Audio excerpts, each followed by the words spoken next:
Tout de suite, c'est le journal de l'économie. Installez-vous confortablement et profitez de votre rendez-vous de l'économie avec la nouvelle classe business de Brussels Airlines. Et ce journal vous est présenté par Karina Chabour. Bonjour Karina. Bonjour Hélène. On commence avec cette mauvaise nouvelle pour l'emploi en France, une de plus. Le distributeur de téléphonie Phone House va fermer ses boutiques courant 2014. Oui, l'activité des quelques 330 magasins cessera en 2014 à moins de trouver un repreneur. Le sort des 1200 salariés est en jeu.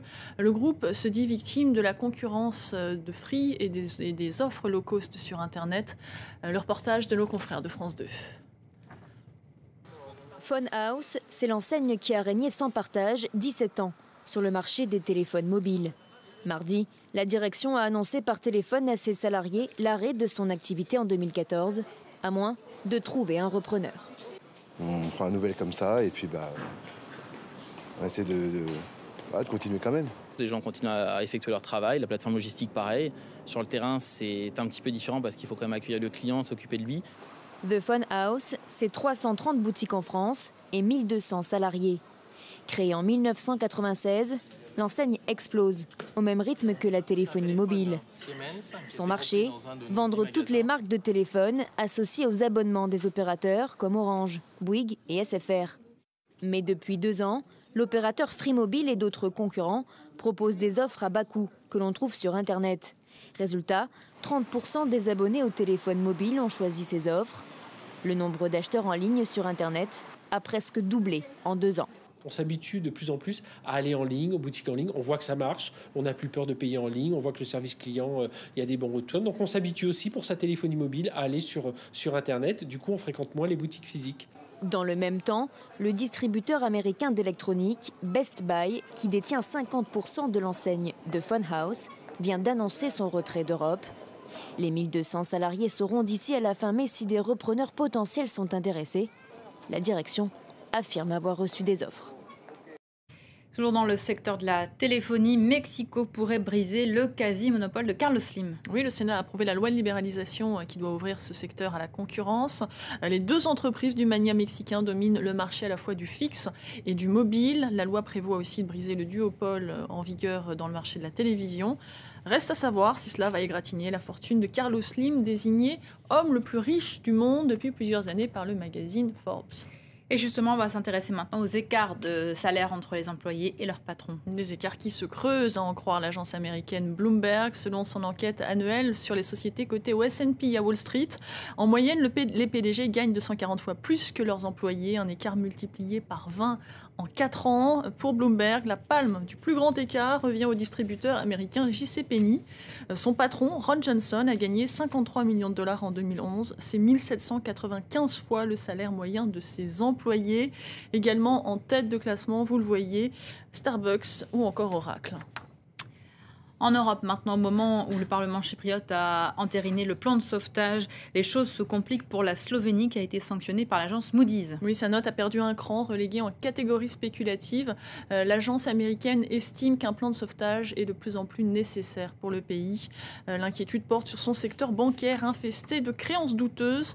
Ljubljana était censé hier lever 2 milliards d'euros d'obligations, mais a préféré reporter cette opération anticipant la sanction de Moody's. Bruxelles veut améliorer les conditions de travail au Bangladesh. Après l'effondrement d'un immeuble-usine il y a une semaine qui a causé la mort de près de 400 personnes, Bruxelles dit envisager des mesures incitatives. L'Union pourrait notamment revoir son système de préférence commerciale qui garantit à Dhaka un accès sans quota ni droit de douane au marché européen. Une décision qui serait lourde de conséquences. L'Union européenne est le premier partenaire commercial du Bangladesh. On regarde maintenant comment les marchés évoluent. On va dire le marché, puisque c'est uniquement la place de Tokyo qui est ouverte en Asie ce matin et elle évolue en légère baisse. Vous le voyez, prudente dans l'attente de nouveaux résultats d'entreprise. La bourse de Séoul et les places chinoises sont donc fermées, mais cela n'a pas empêché les autorités chinoises de publier leurs chiffres mensuels de l'activité manufacturière. Elle continue de ralentir en avril. Elle reste au-dessus de la barre fatidique des 50, signe que l'activité progresse, mais le ralentissement est bel et bien là. En France, Laguiole espère enfin pouvoir protéger son couteau des nombreuses contrefaçons. Oui, vous savez, ces couteaux fabriqués dans le respect des traditions, mais copiés un peu partout en Asie. Le coutelier d'Auvergne compte sur la nouvelle loi sur la consommation pour le protéger. D'autres produits comme le roquefort ou encore le foie gras sont concernés. Le reportage de nos confrères de l'AFP. Voici le symbole de ces célèbres couteaux, l'abeille. Entièrement fabriqué à la main, ici, à Laguiole, depuis le 19e siècle. Mais attention, gare aux contrefaçons. C'est pas parce qu'il y a une abeille sur un couteau qu'il est nécessairement fabriqué à Laguiole, ni fait à la main de manière artisanale. Des couteaux aux allures aveyronnaises sont fabriqués à des milliers de kilomètres de là, en Chine ou au Pakistan. Et ce, depuis qu'un chef d'entreprise parisien a eu l'idée de déposer la marque et le petit symbole. Pour protéger le Made in France, la ministre de l'Artisanat Sylvia Pinel propose de créer une indication géographique pour les produits manufacturés, comme cela existe déjà pour le foie gras ou le roquefort. Un projet de loi qui réjouit les couteliers de la première forge de Laguiole. Le premier bénéfice, ça sera vraiment pour le consommateur, parce que du coup, il sera vraiment informé de la provenance du produit, mais aussi de la façon dont le produit est fait. Le dépôt de la marque a aussi dépossédé cette commune aveyronnaise de son nom. Impossible de revenir en arrière, l'IGP permettra toutefois aux maires de statuer à l'avenir sur l'utilisation qui sera faite de son nom. Ils devront, dans le futur, être informés par l'INPI à chaque dépôt de marque concernant le nom du village. Et le conseil municipal devra se positionner s'il est favorable ou pas favorable à ce dépôt de marque. Pour les couteliers, cette indication géographique serait une première victoire permettant de sauvegarder un savoir-faire et des emplois sur le territoire. Et ce projet inspire déjà Bruxelles.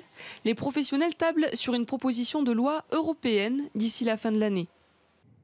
Crise oblige, l'État français veut faire des économies. L'Élysée met aux enchères 1200 bouteilles de vin. C'est un dixième de la cave présidentielle qui compte des grands crus à 2200 € la bouteille ou des appellations plus modestes à moins de 100 €.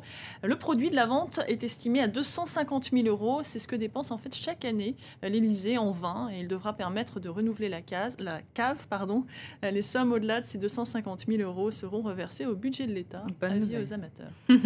Merci beaucoup Karina, c'était le journal de l'économie. Pour vous, nous réinventons le voyage. Découvrez dès maintenant une expérience de vol inoubliable avec Brussels Airlines. Restez sur France 24. D'ici quelques minutes, vous retrouvez Vincent Roux pour une nouvelle demi-heure d'information en direct.